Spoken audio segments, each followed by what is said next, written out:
ஒருத்த கமெண்ட் பண்ணிக்கிறான். அவன் பேர் பார்த்தனா JA6 45 47ன்னு போட்டிருக்கிறான். அவன் என்ன பேசியிருக்கான் பார்த்தியா?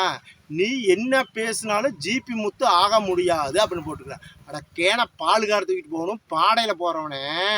நான் ஜிபி முத்துல என் பேர் மணிகண்டன். நான் என்ன பேசினாலும் ஆக முடியாதுன்னா நான் எந்த ஜிபி முத்து ஆகலை. நான் மணிகண்டன் விவசாய குடும்பத்தில் பிறந்தேன். அறுவகட்ட பாடையில் போகிறவனே. நீ ஏன்டா எனக்கு பொச்சு எருப்பு பொருள் அடிச்சு பொச்சில் எரியுதாடா உனக்கு. நான் வீடியோ பார்த்தா உனக்கு பொச்சு எரியுதாடா அரைப்பொச்சு வேலை செஞ்சுக்கிட்டு. ஏன்னா அசிங்கமாக கம்மான்னு போடுறேன். நான் ஜீப்பு தாகணும்னு சொன்னேன்னு ஒன்று அவுத்துனாட வந்து பாடையில் போகிறவனே அறுத்து கிழிச்சு விட்டுருவோம் பார்த்துக்கா. ஏன்னா என்னை பார்த்தா என்ன இளச்சவாயின்னு தெரியுதாடா. முடிஞ்சா பாரு முடியல போயிட்டேரு. JA6 45 57 அவனை ஒரு கமெண்ட் போட்ட ஒரு வீடியோ போட்டிருக்கிறேன். ரம்மி விளையாடலாம் போட்டதுக்கு வீடியோ போட்டிருக்கிறேன். இது விளையாட போனால் வீடியோ போட்டிருக்கிறேன். அதில் போய் கமாண்ட் என்ன அடிச்சிருக்கானோ கமாண்ட் என்ன எப்படி அடிச்சிருக்கானா நீ என்ன பேசினா ஜீப்பு தாக்க முடியாது. நான் பேசுகிறேன் ஆகலைன்னா மணிகண்டன் நான் மணிகண்ட அருவு கட்டவனை கிழிச்சு கிறிஸ்துவ விட்டுருவோம் பார்த்துக்கா.